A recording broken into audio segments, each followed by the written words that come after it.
Hello lovely buddies, तो welcome back. हाजिर हूँ आप सबके साथ एक न्यू शॉर्ट स्टोरी के साथ। तो आज हम जानते हैं ली और प्रेसिडेंसी की लव स्टोरी को। तो चलिए बिना देरी के स्टोरी स्टार्ट करते हैं। आज ली ने बहुत ज्यादा चढ़ा रखी होती है, इतनी डल्ली हुई पड़ी थी कि अपने होटल रूम का नंबर भी ठीक से न दिख रहा था और न ही समझ पा रही थी और किसी और रूम के डोर पर जा पहुँची थी जिसे मंदिर पर मिली फ्री प्रसाद समझ गए प्रेसिडेंसी इसे स्वीकार कर लेता है और इस रूम में अपने पास खींच लिया था। वो तो इसे अपने करीब देखकर सपना ही समझ रही थी और प्रेसिडेंसी को और ज्यादा चिपने लगती है। अब ऊपर से उसे इतनी ज्यादा गर्मी चढ़ी देख गए और फिर फ्री कमाल भला कौन हाथ से जाने देगा। प्रेसिडेंसी इसके साथ इंटीमेट होने लगता है। दोनों फिर सीधे एंड नरम गरम बिस्तर पर करते हैं और अगले रोज ली की आंख प्रेसिडेंसी से पहले खुलती है। अपना सारा सामान चेक करने के बाद वहाँ से उठाकर फौरन से पतली गली से छुप छुपा कर निकलने वाली करती है और रास्ते पर इससे रात का सारा एक रोमांटिक सीन प्रेसिडेंसी का याद आने लगता है। ली घर वापस जाती है, देखती है कि उसकी दीदी मिस वू फेंग नामी बॉय को ली से मैरिज के लिए उसने बुला रखा है और पूछ रही है कि फेंग को ली कैसी लगी। वो सभी बातें सुनकर अपनी दीदी से लड़ने लगती है कि वो इससे पूछे बिना सब डिसाइड करने वाली होती कौन है। और इसकी दीदी मिस वू इससे पहले कल रात के कहाँ गायब होने का पूछने लगती है और इसके नेक पर प्रेसिडेंसी के दिए गए किस मार्क्स भी देख लेती है। वो अभी इनको एक्सप्लेन करने ही लगती है कि इसकी दीदी इसके गाल पर थप्पड़ जड़ जाती है। अब ऊपर से लड़की किसी और के साथ मुंह काला करके आई है तो वो क्या करेगा इसका, जिसे देखकर तो फेंग भी वहाँ से भाग जाता है। अब उसकी दीदी मिस वू इसे सोचने के लिए रूम में बंद कर देती है कि वो क्या मुंह काला करके आई है। वो भी रूम में बैठी सोच रही थी कि आखिर कौन था और फेस का ब्रेसलेट भी ऊपर से गायब था। और उधर प्रेसिडेंट जी के हाथ में भी ली का ब्रेसलेट होता है जो कि कल रात उसने खींच लिया था। वो भी उसी के बारे में सोच रहा था कि आखिर वो बंदी कौन थी। और फिर प्रेसिडेंट जी को कुछ याद आने लगता है। फ्लैशबैक में दिखाया जाता है कैसे उस रात ली की दीदी मिस वू ने इसके ड्रिंक में ड्रग मिलाई थी, जिसके बाद उससे डिजीनेस फील होती है और ये सब प्रेसिडेंट जी ने देख लिया होता है। और अब सोच रहा था जरूर ड्रिंक चढ़ने के बाद उसने रूम कार्ड्स बदल दिए होंगे, तभी वो उसके रूम में आ गई थी। और फिर प्रेजेंट में प्रेसिडेंट जी अपनी असिस्टेंट को ली को खोज कर उसके पास लाने का बोलता है, जिस पर असिस्टेंट प्रेसिडेंट जी से ली के कैरेक्टरिस्टिक्स के बारे में पूछने लगती है कि आखिर वो है कौन और कैसी दिखती है। पर उसको बोलता है इस सब के बारे में तो इसे कुछ भी पता नहीं है, बस उसका ब्रेसलेट ही इसके पास है। अगर वो इससे खोज कर उससे ला सकती है तो इसके पास लेकर आए। और फिर वो लेकर चली जाती है। और फिर एक मंथ बाद अचानक ली की तबीयत बिगड़ने लगती है और इसका मन खराब होने लगता है। चेक करने पर रिजल्ट पॉजिटिव होता है। वो एक्सपेक्ट कर रही होती है और वो ये बात अपनी दीदी से छुपाने का सोच ही रही थी कि तभी मिस वू वहाँ पर उससे पूछने आती है कि वो आजकल खाना क्यों नहीं खा रही है, क्या खुद को किल करने का इरादा है। और इसको बोलती है अगर मरना ही है तो इनके घर पर ना मरे बल्कि कहीं और जाकर मरे। और उसे डरा सहमा बैठा देखकर मिस वो वहाँ आकर देख लेती है कि वो उनसे क्या छुपा रही है। जब वो प्रेगनेंसी टेस्ट स्ट्रिप पर पॉजिटिव देखती है तो ली मिस वो से रिक्वेस्ट करने लगती है कि उसके साथ कुछ भी मत करे। पर इसकी दीदी इसे मारने पीटने लगती है और साथ में याद दिलाती है वो भूल गई है अनमैरिड गर्ल का एक्सपेक्ट करना इनकी फैमिली में अलाउ नहीं है और घर से बाहर निकाल दिया जाता है।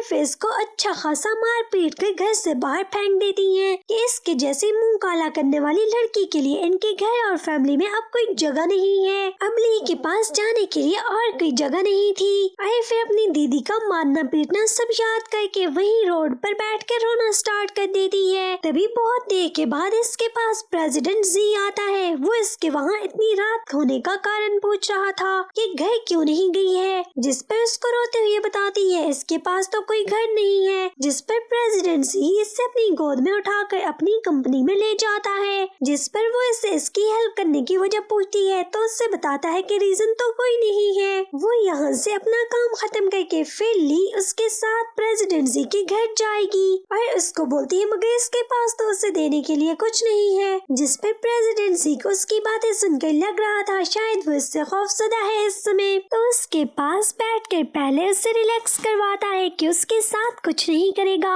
तभी ली को अचानक पेट में दर्द होने की वजह से वो प्रेसिडेंट जी के शोल्डर पर बेहोश हो जाती है। वो इसे हॉस्पिटल लेकर जाता है जहाँ से उसे पता चल चुका था कि वो प्रेग्नेंट है। तो भी इसके सोते इसे ढेर सारा प्यार करता रहता है और फिर जैसे ही ली की आंख खुलती है वो इसे इसकी हेल्प के लिए थैंक्स बोलने लगती है। प्रेसिडेंट जी सीधा इसको बोलता है कि डॉक्टर बता रहा था वो 1 मंथ से प्रेग्नेंट है। वो इसको पूछता है अगर वो गलत नहीं है तो बेबी प्रेसिडेंट जी का ही है ना। वो जो इसके बहुत क्लोज था इसको क्लियर करती है कि वो ये ना समझे बेबी के लिए कुछ लेने के लिए प्रेसिडेंट जी के करीब हुई है। वो इसका दोष प्रेसिडेंट जी को बिल्कुल भी नहीं देती है। वो इस बेबी की खुद ही केयर करेगी। और प्रेसिडेंट जी इसको उसी समय न्यू ड्रेस चेंज करके आने का बोलता है और साथ में वार्न करता है कि बेबी की सेफ बर्थ होने तक वो यहाँ से कहीं भी नहीं भाग सकती है। वो ड्रेस देखकर पूछ रही थी कि क्या है, तो इसके ऊपर लीन होकर पूछता है कि वो ड्रेस चेंज कर रही है या नहीं। तो डर कर हाँ बोलती है कि हाँ कर रही है। फिर इसके लिए जूस लाने का बोलता है।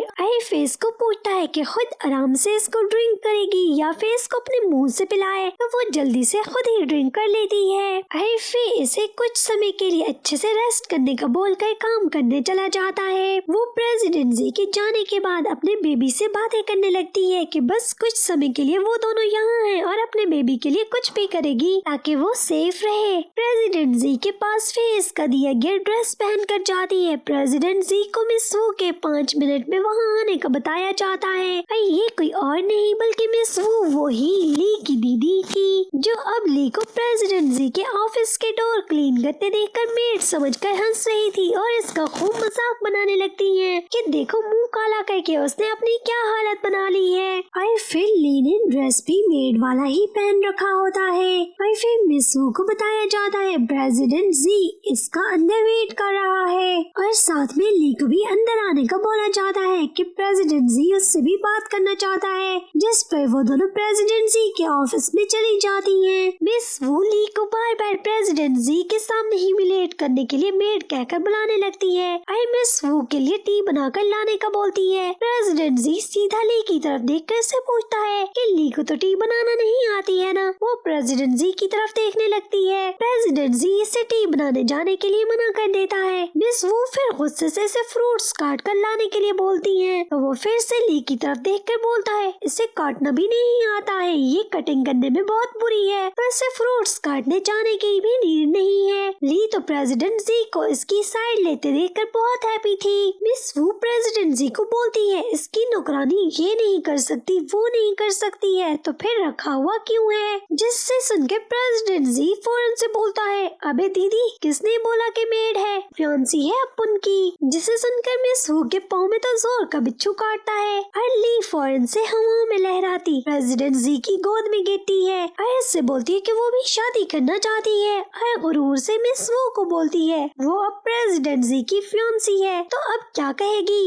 और मिस वू को मुंह बनाते देखकर चिढ़ाने के लिए प्रेसिडेंट जी को बोलती है जानू देखना दीदी ही हमारी शादी करवाएगी। मिस वू दोनों को प्यार करते देखकर अपना रंग दिखाती है और प्रेसिडेंट जी को बोलती है कि वो जो ली को पाक दामन साफ सुथरी लड़की समझ रहा है ना वो किसी और के साथ मुंह काला कर चुकी है और जिसके साथ मुंह काला कर चुकी है उसका सर्टिफिकेट भी लिए फिर रही है। जिसे सुनकर प्रेसिडेंट जी बोलता है इससे तो ऑलरेडी मालूम है कि ये प्रेग्नेंट है। मिस वू फिर बोलती है ना जाने किस जानवर का बेबी है, छी छी छी। तो प्रेसिडेंट जी सुनकर बोलता है वो खुद इस बेबी का फादर है। जिस पर तो बेचारी खुद ही जलती करती वहाँ से भाग जाती है कि इसका कुछ नहीं हो सकता है। ली प्रेसिडेंट जी के बहुत क्लोज होने की वजह से शर्मा रही थी और दूर भाग कर चली जाती है और सोचने लगती है कि वो इतना ब्लश क्यों कर रही थी जब वो उसके करीब थी। फिर खुद ही खुद को मना कर देती है कि वो उसे लाइक नहीं करता होगा और छुप छुप कर उसे काम करते देखने लगती है। आई फिर अपने हाथ से प्रेसिडेंट जी के लिए सूप भी बना कर ले जाती है। वो इससे पूछने लगता है कि छुप छुप कर क्या देख रही थी। आई फिर वो इसका बनाया गया सूप लेने के लिए इनकार कर देता है और वो उसे सूप लेने के लिए इंसिस्ट करने लगती है कि उसके लिए स्पेशल बनाया है। जिस पर वो उसको बोलता है वो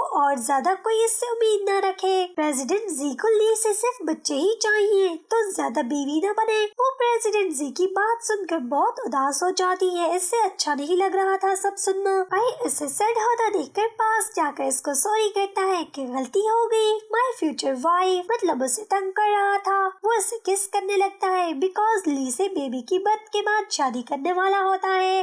फिर इसी हैप्पी हैप्पी एंडिंग के साथ स्टोरी का भी एंड होता है।